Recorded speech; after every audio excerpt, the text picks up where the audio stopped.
The first woman created Hawwa, but she wasn't just the first woman, she was also the first to feel separation, the first to feel regret, and the first to feel loneliness. So, how did it all begin?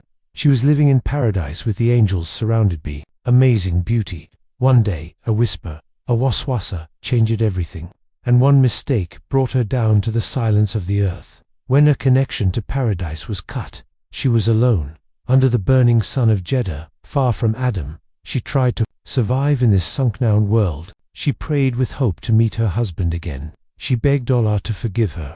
She wanted to fix the mistake they made together and see him once more. What does that tree which changed the destiny of all humans really tell us? Some people say there was another woman created before Hawwa. Her name was Lilith. But what does Islam say about this? Where do these claims come from? Now we are here with the forgotten side of Hawwa and her emotional life story. You are watching Religious Story TV. More than 200 Islamic story videos air waiting for you. Don't forget to subscribe to our channel and like the video to support us. If you're ready, let's begin. Prophet Adam was the first human created, and he was the most honored, being Elohad created up to that day. Allah made him from soil and blew into him from his own spirit. Adam began living in paradise, surrounded by amazing beauty, shining landscapes, green trees, and clear rivers. But even though paradise was beautiful, Adam felt lonely. Every creature had been created in pairs, living in harmony. But Adam had no one to speak to share things with. Loneliness started to grow deep in his heart. Of course, Allah knew this feeling in Adam. He decided to create a partner, a friend for him. But first, Allah wanted Adam to truly feel this. Even in paradise, being alone is a strong emotion. And after feeling it, Allah would give him someone to live with. One day, Allah made Adam fall into a deep sleep. This was not just normal rest. It was the beginning of one of the greatest miracles of creation. While Adam slept peacefully, Allah Azza wa Jalla took a rib from his right side, the 13th rib. That rib was to become part of a new miracle of creation. Step by step, that rib became alive. By the power of Allah, it turned into a human being.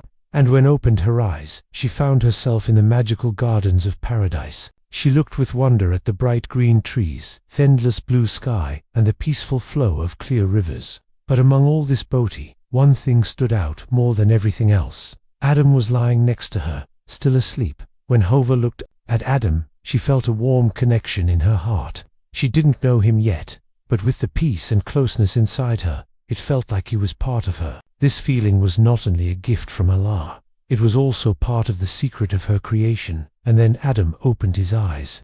When he woke up, he saw one of the most beautiful beings in paradise standing before him. Hawwa, he is the one who created you from a single soul and made from it its partner so he may find peace with her. Araf 189. When Adam saw her for the first time, his heart was filled with a warmth he had never felt before.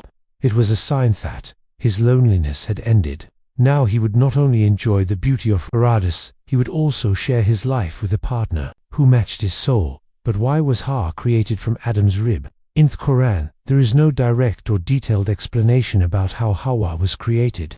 But in authentic hadiths, as those in Bukhari and Muslim, we see that she was created from Adam's rib. Detailed descriptions of this can be found in both Quran commentaries and in the Torah commentaries. In the Tafsir Tabari and some other Quran commentaries, it is said, Adam was alone in paradise. He fell asleep. When he woke up, he saw a woman next to him. Adam said, "Who are you?" The woman replied, "I am a woman." Adam asked, "From what were you created?" She said, "From you." Adam asked, "Why were you created?" She said, "To be your companion." "You created," she said, "so you may find peace with me." According to the Torah, Allah did not create Hawwa from Adam's head, so she would not become proud. He did not create her from his eyes, so she would not become jealous or desire other lives. He didn't create her from his ears, so she wouldn't listen to gossip and feel small by others' words. He didn't create her from his mouth, so she wouldn't talk unnecessarily or cause trouble. He didn't create her from his heart, so that jealousy wouldn't enter it. And he didn't use Adam's hands or feet, so she wouldn't steal or walk without purpose. Instead, Hawwa was created from one of the most hidden and humble parts of Adam, his 13th rib. The rib is placed deep and protected inside the body. That is why Hawwa was created. be humble, simple, and close to her husband. Actually, these views matched the life of Hawwa in the event that led to them leaving paradise. She didn't blame Adam. Instead, she repented and prayed out to be with him again. In Islamic sources, she is described as someone who supports and loves her husband in all situations, like the other half of an apple. In the same way, Adam also didn't blame her. He repented and lived with longing to be reunited with her. Now, we're arriving at the most critical moment in the destiny of humanity. Allah placed Prophet Adam and Hawwa in a perfect life in paradise. He gave them all kinds of blessings without limit, but he told them not to eat from one specific tree. This was a warning to show that human freedom also comes with responsibility. Allah's command was a test to see if they would remain in their place in paradise. In the Quran, it is said, Hessa, O Adam, live in paradise with your wife, eat freely from wherever you went, but do not go near this tree or you will become among the wrongdoers. Araf 19, Allah told Adam and his wife to live in paradise and eat from its fruits as much as they wanted, wherever and whenever they wished. He advised them not to worry that the fruits would ever run out. Even though he gave them great freedom, he still set one limit. He told them not to go near the forbidden tree. If they did, they would be counted among the wrongdoers. This shows that the authority given to humans is not absolute. There are limits, and crossing them is injustice. Zulm in the verse. It doesn't say don't eat from the tree, but don't go near it. This shows how serious the warning is.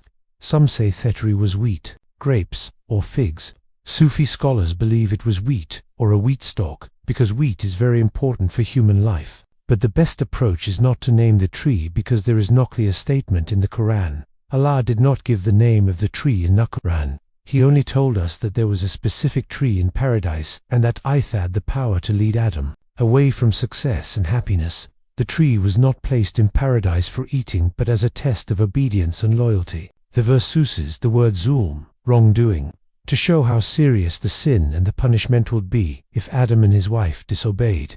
In the peaceful gardens of paradise, while the angels and other beings were bowing in awe of Allah's greatness, there was one being left out of this great test, Shaytan. In the Quran, in Surah Araf, the story of Adam's creation and the special rank given to him is explained along with Shaytan's reaction. We created you, then gave you shape. Then we said to the angels prostrate to Adam, so they all did, but not who refused to prostrate with the others. Allah asked, what stopped you from prostrating when I commanded you?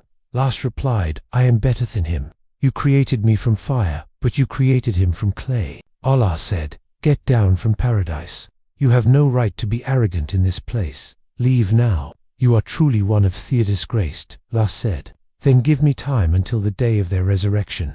Allah said, you are given time until the appointed day. Last said, because you have led me astray, I will sit on their straight path. Then I will come to them from in front of them, from behind them, from their right and from their left, and you will find most of them ungrateful. Allah said, get out of here. You are cursed, and surely I will fill hell with you and your followers altogether. So Shaytan was thrown out from the presence of Allah. He no longer had a place in the beautiful gardens of paradise. Because he refused to bow to human Allah had created, he was cursed forever. The jealousy he felt toward humans darkened his heart more and more. Being cast out of the peaceful paradise filled him with burning anger. He had to ruin their perfect world. But how? He was banned from entering paradise. However, Shaytan had the power of waswasa, whispering evil thoughts. He could sense the deepest weaknesses in humans and confuse their minds by whispering into their hearts. Using this ability, he came close to the gates of Paradise. Quietly and secretly, like a voice from the shadows, he found Adam and Hawwa. He was ready to make his first move to break their peace. He stood near the gate of paradise and began to whisper with his cold and sly voice. At first Prophet Adam and Hawwa tried to ignore it.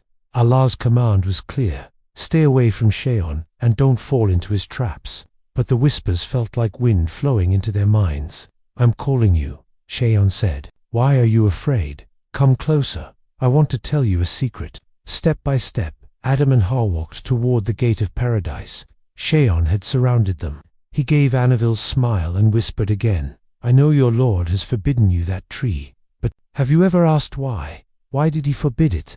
Because if you eat from it, you will become like the angels. You will never die. You will stay in paradise forever, just like those near Allah. These whispers echoed in Adam and Hawwa's minds. They hesitated. They began to doubt becoming angels living forever in paradise. Shaytan had found their weakness.